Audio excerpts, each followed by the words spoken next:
What's going on, everyone? GWX here, and just before I dive deep into this violent tornado, I just want to quickly thank all of you for the absolute mass amounts of supports I got over the past few days. This really means the entire world to me, and thank you to all of you who played a role in my recent spike of popularity. And with all that out of the way, this is the March 24th Rolling Fork EF-4. Enjoy. Now first, let's set you up with some context. On March 23rd, the Storm Prediction Center issued a Day 2 moderate risk, which you don't really see that often. And the weather community just automatically asks, anytime there's a moderate risk, is a high risk possible? So possibly a tornado-driven high risk. They were looking for it. There is decent-sized hype around this event as a whole already. Now, when we look at the synopsis and everything like that, you can really see the magnitude of this event. So here we have our moderate risk for the greater parts of Louisiana, Mississippi, parts of Arkansas. That's pretty normal.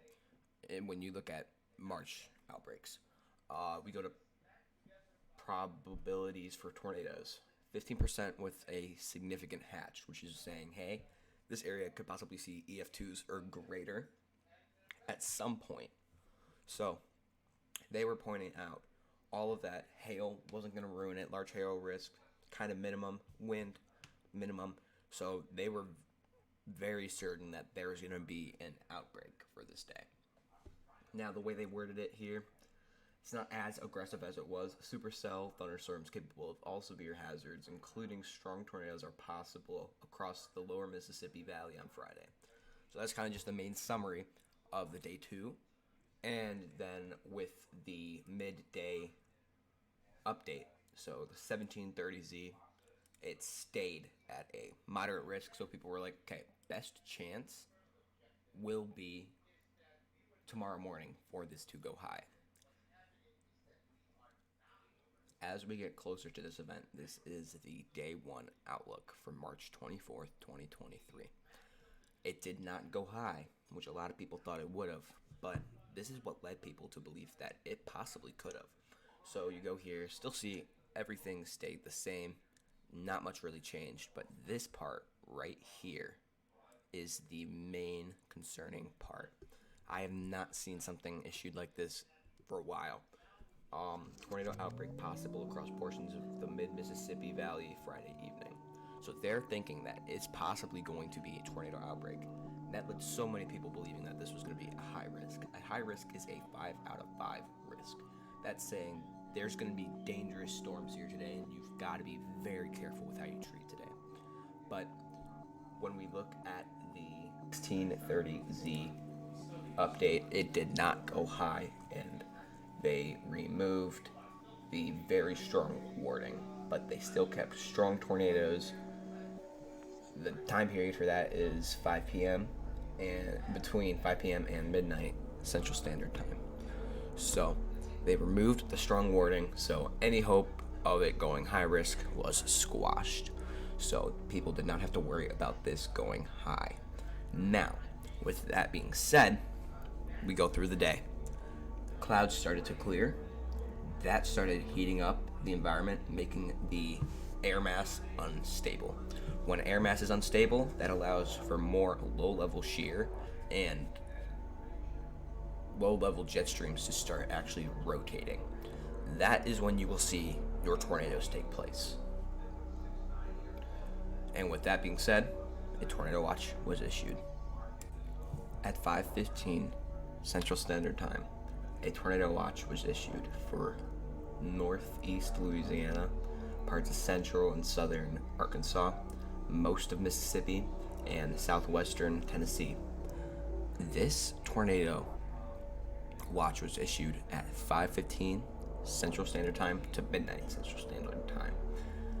Now, this is a very close, particularly dangerous watch. It could have been a particularly dangerous watch.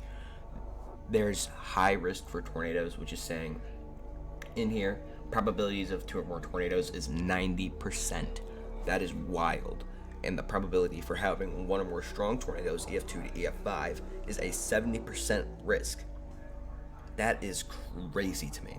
And wind events, 80% for having 10 or more severe wind events, and probability of having one or more wind events that is greater than 65 knots was 70%. Hail wasn't really a main risk, but it was still in play with 40 and 10 as your probabilities. Now, they issued it when the radar looked like that. It looked messy. So, people were starting to think, is this actually going to do anything? Because this is becoming a messy storm. Now, this event, in my opinion, was underperforming up to this point.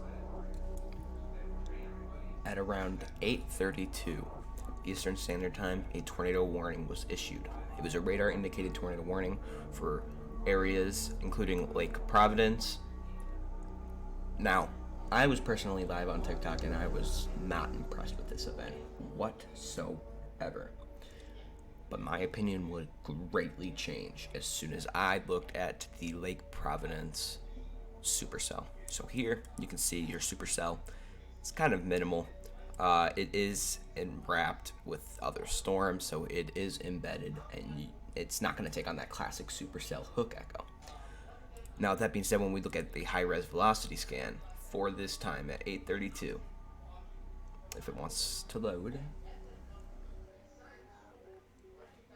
when we look at it, it doesn't look 8:32. Okay, 8:32. This is our velocity scan at around 8:32. You can see that this is clearly rotating. This is heading towards the radar station this way, and this is heading away. So there is an unstable air mass right here, which is indicating, hey, this is rotating. This needs to be warned now. Now, at this point, I was on my Twitter talking with some of my Twitter buddies, and I'm like, today has just been uneventful considering the amount of precautions they put around it. And shout out to, I think, Jaden Shaw. He goes, nah, dude, look at the Lake Providence cell. That's got potential. And I'm like, wait, really? So I keep my eye on this. I was on call with my girlfriend at the time. And then right around here is when your tornado emergency was issued. That is the highest of the high weather events. Tornado emergencies are like, this is an extremely large and dangerous and damaging tornado heading for a populated area. This is going to more than likely kill people. As it approaches Rolling Fork, our main destination, it only intensifies. You can really see inflow being taken and whipped right here as it's starting to go through the heart of Rolling Fork. You can really see it picks up so much violent rotation here that is showing rapid, excessive rotation. That is not a good look. You don't want to see this. The brighter the colors are, the heavier it's rotating. So this was heading northeast like most tornadoes do, and it was trucking through Mississippi. And here you can see at one point it even broke the radar. Like, it messed up the radar signature. That's how powerful this storm was. Now, once we get finished talking about this tornado, I will show damage pictures and show how truly devastating this tornado was. It picked up a slight debris ball as well. If we look on our reflectivity scan, we can see here, Rolling Fork, here comes the supercell. Supercell is starting to do his little supercell thing. But you can see right here is the tornado picking up and throwing stuff from Rolling Fork. That is debris. That's houses that it just trucked through. It went right through this way and just destroyed the little town of Rolling Fork. But this storm wasn't done. No, it wasn't done at all. If we keep going and we look, once this exits the Rolling Fork area, you can see here, goes through Rolling Fork, still keeps its intensity through Silver City, a more populated area. Tornado emergency was extended. That is still a very strong rotation. very strong rotation goes through Silver City, and it starts to weaken. You can see it weakens around Tachula. I apologize if I pronounced that wrong. But then behind, you can see a slight rotation pop up, and that created another brief tornado right here. But you can see this main rotation was still going. Even though it has briefly lifted off of the ground, it will put back down very shortly. You can't really see it on radar because radar's a little messy, but it went through Winona, and tornadoes emergency were issued again for Winona, and it just trucked through these towns. Now, as we look through the rest of this supercell's life, this was a violent supercell. We can get a better look here. We can get a better look here at some of the velocity scans that this took. So as you see, it's going through Winona. You can see it's still kind of rotating around this area, Bellefontaine. It has briefly lifted. But now, this is where the most intimidating radar scan I've probably ever seen. This is a very intimidating radar scan. So here, we look near Egypt, Mississippi. You can see this picks up a massive, massive amount of rotation. Very violent rotation is located with this storm near Tranquil. People were talking like, oh my god, that looks like an EF-5. That looks like an EF-5 radar scan. It wasn't. It was only an EF-3, but if you look at the high-res reflectivity, it was bad.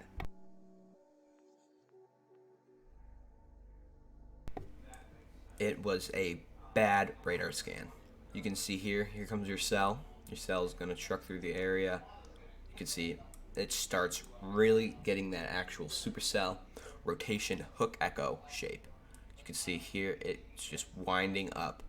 It picks up a debris ball. I'm probably going to pronounce this wrong, but it goes through the north of Amory, keeps rotating, goes through Smithville, and ends up finally dying out. This supercell would put down 3 different strong tornadoes, 1 EF-4, 2 EF-3s. Now, if we look at the CC drop for this, actually, CC drop is showing what kind of anomalies there are in the air.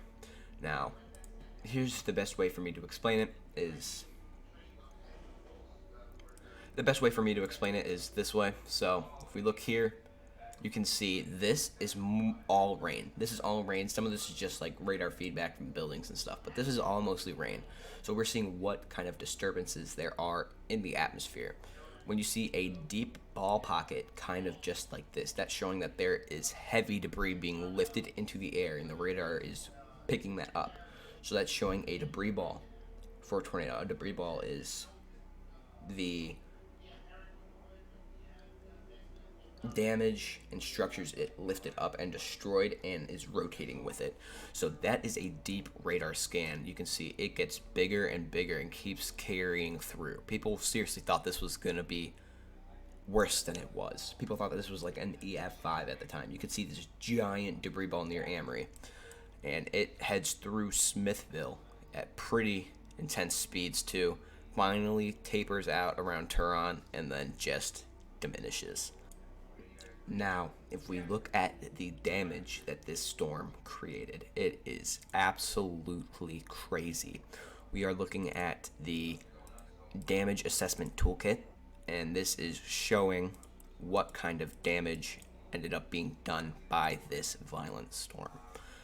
Here we can see the most markers, because that's the town it affected the most, is Rolling Fork. You can really see it entered the town at really an EF-4 intensity, because back here there's an EF-4 intensity, trees debarked with only stubs of the largest branches remaining, which is at least a 167 wind speed.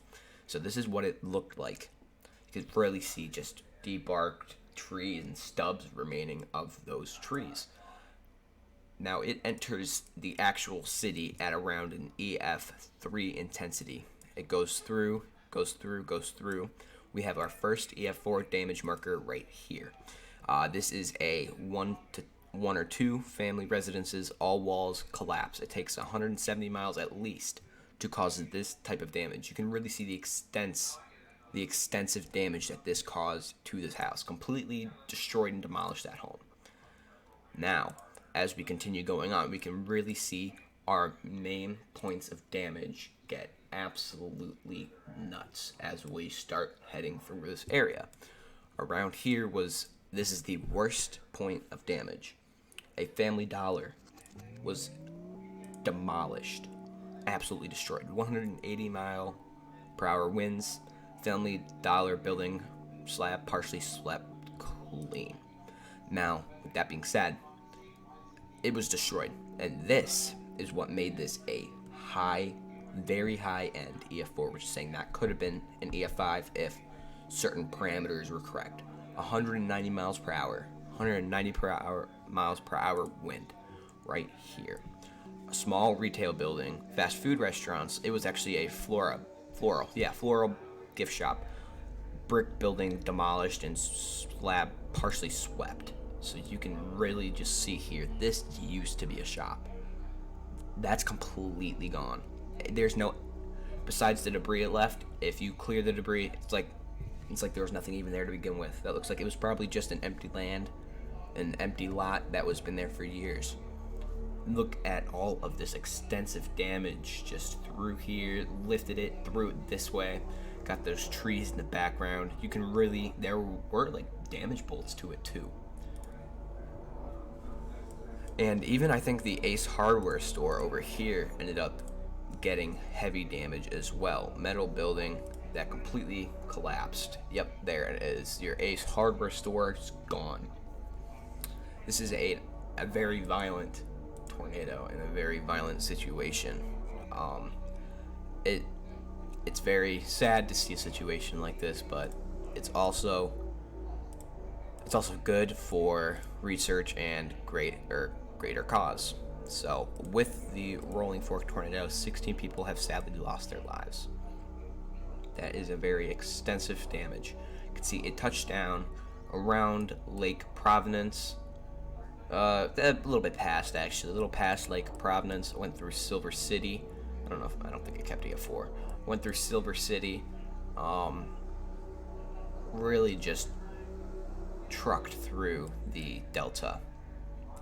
Tornado touches back down near Winona. EF-3 strength was kept, and then you go through your Amory and Smithville area. EF-3 damage was still kept with this pretty populated area. So here, metal destruction, total destruction of the metal building, which that is very classic looking EF-3 damage. In total, 24 lives were lost, and it's sad. This is a very sad event, and I really hope everybody is recovering from this horrible and terrific day. It was a long track supercell that traveled longer than 175 miles. Alright everyone, that was my breakdown of the Rolling Fork EF-4 tornado that took place on March 24th, 2023. Very violent storm.